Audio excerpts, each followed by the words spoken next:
Ayan, kung kanino man yan, shoutout sa'yo.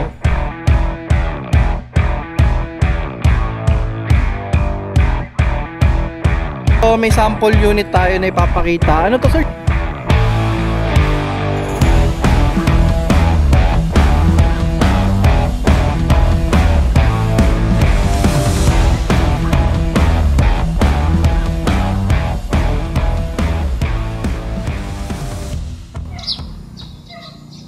Alright guys, so nandito tayo ulit ngayon sa may Cardira Auto Trading mga tol. So manghihingi lang tayo ng update sa kanya kasi ang dami rin nagtatanong sa inyo kung kamusta na nga ba dito sa may Cardira Auto Trading. So sir, so far nung na-vlog natin, medyo may mga kumuha naman. Yes sir, marami. Sobrang sobrang nagkaroon tayo ng ng difference. So kasi nung time na nag-uumpisa ako, yung hindi pa nakarating si Ship Vlogs dito. So medyo madalang yung sales natin. Kaya sobrang yung na-air na tayo sa YouTube. So marami na marami na mga nagtatanong dito sa atin. So ayun mga tol, bali manghihingi lang kasi tayo ng update. Actually napabisita lang din talaga ako kasi gusto kong manghihingi ng update kung ano yung mga meron at ginagawa nila rito. And may mga subscriber din ako na dito rin ata. Basta isa, papakita ko na lang mamaya. So sir, okay lang ba sir na bisitahin natin yung mga unit ninyo na meron? So ngayon mga tol, may mga ginagawa sila and tignan natin kung ano yung mga usually sir na mga in-order sa'yo na minivan. Nung time kasi na yung sa vlog natin sir, merong, di ba, meron ka na feature doon na DA17 na off-road. Naka-off-road setup siya. So halos yun yung nagiging common na naging order sa akin. Yes, pero actually itong unit na to, ito going to Palawan. Palawan? Yes, nililinis na to sir, pero papalitan to ng mugs. So ayun mga tol, taga Palawan pa pala yung order sa inyo sir. Yes, taga Palawan. Usually sir, magkano nagpa-price range yung mga ganito? DAV? V sir, pero ito captain seat kasi 4x4. Captain seat na 4x4. So sir, okay lang ba i-tour nyo kami sa isang unit nyo para at least makita nila yung sample? Ito sir, actually merong si buyer, merong choice na magpalit siya ng mugs. So tayo naman sir, meron naman tayo mga available mugs dito. So ayan mga tol, din yung sample nila. Ano pa to nililinis pa kasi siya. So guys, itong unit na to, this is straight seats, no? This is a DA64B 4x4. 4x4. Yes, sir, 4x4. Ay, nung harap mga tol, Actually sir, lalagyan na lang po sir ng mga so wala pa masyado. So ito yung sample nila mga tol. Hindi pa to finish. Ano na to sir, no? Finish. So yun yung nila. Tapos ito sir, libre na pag sir, kasama nila. Ayun, may mga na sila, dashcam dito na. Kasama natin yan sir. Tapos meron pa rin tong meron pa siyang extension seats ganun. So etong visor, yan, nakabit na natin.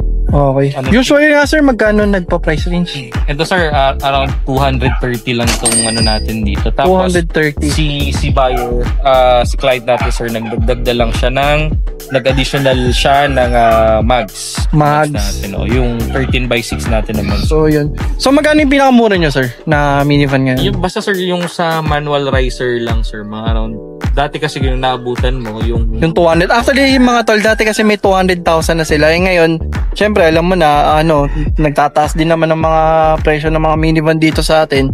So magkano yung pinakamura ngayon sir? Dun sa manual riser na DA64, yung non-turbo nasa 200. 200? Palo lang tayo sa 220. Depende yun. Kasi syempre nag-increase lang yung price natin kung meron mga additional. Mga additional. So ayun mga tol, bali 220,000 meron ka ng base model na sir, base model na unit pag umorder ka sa kanila. So may mga nagtatanong sa akin sir, ano ba yung conversion na ginagamit ko rito? This time meron kaming yung okay na conversion namin. Okay. Recently kasi meron siyang yung may baki-baki. Since ako I'm a Mindanaoan, so we're using the okay. Okay. Mga tala, sa mga hindi pa pala nakakaalam, taga Mindanao kayo sir, no? Yes po. I'm from Jensen. From Jensen talaga si sir, tapos nag-expand na lang sila dito sa May Cavite. Then yun, ito yung mga unit na ginagawa nila mga tol. So yun, para sa mga magtatanong kung ilan yung time frame ng nila, ng paggawa nila, ilang months sir? Nagma-maximum kami ng at least mga 90 days ngayon sir. 90 days. Because of the weather.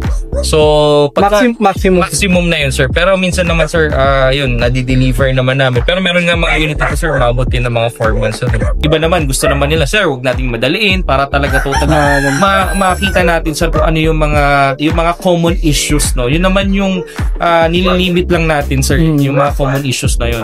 Tingin pa tayo na ibang unit dito, mga tol. Para sa mga magtatanong, sir, magkano yung... Kasi ito 64, di ba? Yes, sir. DA17, kasi maraming interesado sa DA17. So, magkano usually yun, sir? Yung sa DA17 ko, medyo ano lang naman tayo dito, medyo minimal lang naman tayo dito, no? So, 295, sir, yung ating straight is 4x2 power window, yun nasa sir, na power window, sir. Yung ating naman captain seat, sir, nasa 315 basic yun, sir, no? So, maganda naman sa atin dito, sir. Ako naman, hindi naman ako masyado nagtitipid no, when it comes to ginagamit ng materials. At tulad doon, ang usual question kasi, ano ba ang freebies? Freebies na binibigay niyo, sir, no? Sa amin naman, ang freebies naman na binibigay namin dito is, of course, yung dashcam, ganun. So, bigay tayo ng freebies, sir, na yung extension box. Kasi, ang alam naman natin na ang minivan is nasa papelo natin is 5 packs, no? So, kaya naman, dito sa Pilipinas, syempre, more than 5 naman yung pwede nating isakay. It's because of yung sa likod niya, sir, no? Okay. Mga tol, lilipat tayo dun sa papakita ko sa inyo yung sample na kasi ito sobrang dami kasi nagtatanong sa inyo regarding sa conversion. So dito sa sir, explain niya kung paano ginagawa yung sir? Okay. So ayun na, meron sila dito na 17, sir, no? DA17. So 17 na silver, ayan, kung kanino man yan, shoutout sa'yo. Ayan, lifted. From Laguna rin. Ay, ang ganda ng nyo. All black, oh. All black ang niya. Yan, tapos naka-plastic pa. Yan. Tapos ayun ang fender. Tsaka dito, pinipinturahan nyo talaga. Ayan, pinturado yung ilalim, as in undercoating, sir? Yung sa side. Ito, ayan. Tapos dito makikita ninyo, ayan, maayos din naman yung dito hindi pa masyado, sir, linisin mo to. Linisin ba to? Yung mga usually pinapalitan nyo ng brand new kasi pag sinabi ba sir na recondition, as in pinapalitan nyo ba totally ng brand new yung mga parts or talagang ini-stay nyo lang as is basta okay pa? Ang dito sa namin sa Cardira Auto Trading, no? Kami, syempre alam naman natin talagang used na yung unit, no? Which is coming from Japan. So, ako na-anticipate ko na possible ang unang masisira dito sa pang-ilalim niya, sir. Yung stabilizer, yung mga suspension arm. Ako naman dito, totally talaga, naka-prepare na ako sa ganun, sir. Okay. So, pinapalitan ko na siya. Kahit hindi pa siya totally, sir, na masisira. May warranty ba sa inyo, sir? Yes, sir. Oo. So, I give 1 month engine warranty, sir. 1 month engine warranty. Yes, sir. So, usually question, sir, after a month ba, tapos na ba tayo? Ganon. So, ang once again, no, dito naman sa Cardira, so hindi naman nag-end yung ating 1 month na, kumbaga, yung warranty natin. So, yun naman, sa engine warranty naman nun, kumbaga, magiging sagot namin lahat kung whatever expenses dun sa engine. Sa engine. Yes, sir. Sila dito 17? W, sir. W, 17 double. Yung maganda ng kulay, Yes, sir. Makikita ninyo. Glacier gray, sir. Ayan, actually parang gusto ko mag 17 17W po. W, ayan yung itsura niya, mga tol. So ito, sir, pa-finish na rin to? Yes po, pa-finish na rin po. Mga ilang buwan nyo inano dyan, sir? Ato, sir, mga ano pa to Actually, ang ano kasi ng buyer is November niya i-release. November. So, nandito na to, sir, mga around August. August pa. Ang ganda ng kulay. Anong kulay na ito, sir? Glacier gray. Glacier gray. So, ang ganda ng kulay na ito. So, tara. Pakita ko sa inyo yung conversion na ginagawa nila, sir. So, ito tayo. Ayan, may mga unit din sila rito. Meron silang, 64 Samurai. Yun, Takal kasi nating di nag-vlog, mga tol. Ito, may pang-personal pala si sir. Anong to, sir? Stingray. Magkano usually Stingray, sir? Bentahan, sir, nakikita ko sa marketplace, mga around 230. 230 to 240. Ayan, 230 to 240. Ito yung Stingray kung gusto nyo ganyan. Para siyang pinalaking Wigo. Ganda rin, Okay din ang Stingray, So yun, malawak. May minivan pa rin doon, sir. Sa inyo rin ba yun? Kalat yung minivan dito, So yun, punta tayo dun sa may kabila nila. Ayun ang daming unit dun. Pali dito, may sample unit tayo na ipapakita. Ano to sir? DA17? Yes sir, DA17 sir na semi-wagon. So this is 4x4 captain seat sir. 4x4, ang Yes, ganda. Ang ganda na. Alam mo kung gusto mo mga simplihan lang na itsura, yung walang masyadong R3, straight to the point, mag DA17 ka. Kasi tipid din sa gas DA17 sir, no? Yes sir, sobrang. Actually, sa ilang months ko na ba nagmi-minivan, yun talaga suggestion sa akin eh. Kung gusto ko daw na matipid na minivan, 17. Pero usually, ano yung mga common issue ng 17, sir? I-base sa ano, sir, kasi ikaw, nagbibuild ka talaga, Yes, sir. builder ka. Itong unit naman ito, so like to straightforward. Ito naman, for me, no, magiging less issues siya kasi nga ito ay straight matic. Straight matic. Okay. So yung mga common issues kasi katulad doon sa Triptonic, no. Ang Triptonic kasi pagka number one, pag hindi marunong gumamit or ano bang nagkaroon ng possible na problema, possible nag-neutral siya. Neutral. Nag-neutral, no. Okay. So, marami naman tayong mga possible solutions doon, no, pagdating sa pag-neutral ng Triptonic. Well, possible sir, no, pwede naman tayo mag-discuss yan on your Next episode. Next episode. So, yan. Pakita natin itong unit na to. So, yung sinasabi ko sa inyo na okay na, no, siguro pasadahan na lang natin, hindi na para, at least makita rin ninyo mga tol. Ito siya. Yan. Yan lang naman yung actually medyo madilim, di ko rin mapakita. Basta ganyan yung Basta ang conversion na ginagamit nila is okay. Ito si sir. So sir, yung okay na conversion galing pa siya from Mindanao. Actually sir, marami naman pong gumagamit. Version. So, maraming version naman. Okay. So, yun lang. As dito naman sir sa Cavite, so of course, we follow kung naman yung preference ng mga tao. Katulad dito, yung owner nito, sabi naman kung ano ang maganda. Yun naman ang in-offer ko rin sa kanya. Okay. So, yan para at least makita ninyo, nakaubad pa lang yung unit, kung paano sila kalinis maggumawa yan, no?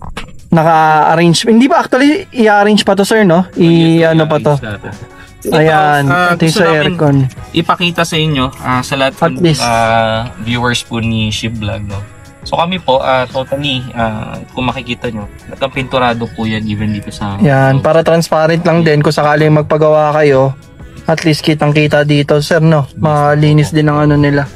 So itong unit na to, actually mag-upholstery pa siya, tapos wala pa tong mapping. So far, sir, ilang ba nyo to tinira? Yung unit na to is about like 2 months na rin to. 2 months na. Pero patapos na halos. Patapos na to, sir. Ano na lang po, yung mapping na lang po, sir. Tapos the same time, ito palang unit na to, for naka-off-road setup siya. So ililipat to? Nakalip to, sir. Okay. Ayun pakita ko sa inyo yung sir. Ayun naka siya. Ganyan pa lang, tapos i-off-road setup pa pala yan. So sobrang linis ng nila. So sir, tanong ko lang, kasi nakita ko na rin, meron kayong unit dito na pinipintura, Ito yung nila, pinipinturahan na unit. So, nung pintura nga ulit yung gamit nyo, same pa rin sa dati, sir? Yes, sir. Ansel po kami. Ansel paint. So, Ansel paint yung pintura nila. And para sa may mga questions, mga tol, yung mga hindi namin natagal dito, pwede kayo mag-PM sa kanila sa Cardira Auto Trading FB page. And, sir, may promo ba kayo ngayon? Yes, sir. Kagaya ng dati, pwede natin i-promo, sir. Balik natin yung promo natin, sir. 200,000. Sa ating DA64D manual riser. So, sa lahat po ng viewers po ni Ship Vlog, no? So, gaya po ng sabi ko dun sa aming page, kung mababasa nyo after this video.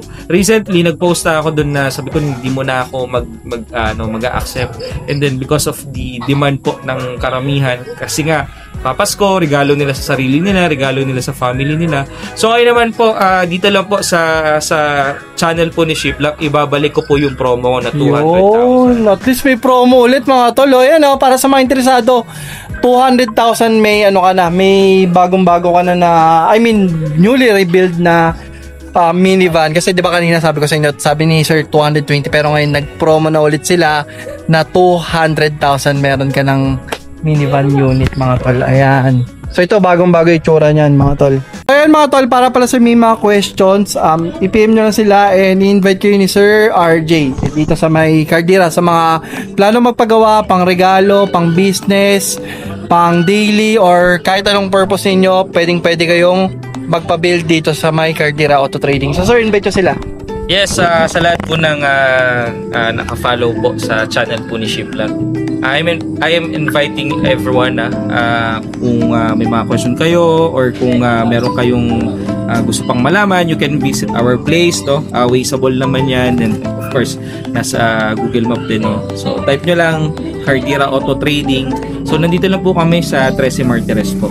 Okay, so guys, excited po akong ma-meet kayo, then ma-deliver po namin ng maganda kung ano yung pinapangarap nyong sasakyan. So, magandang araw po sa lahat. Yun.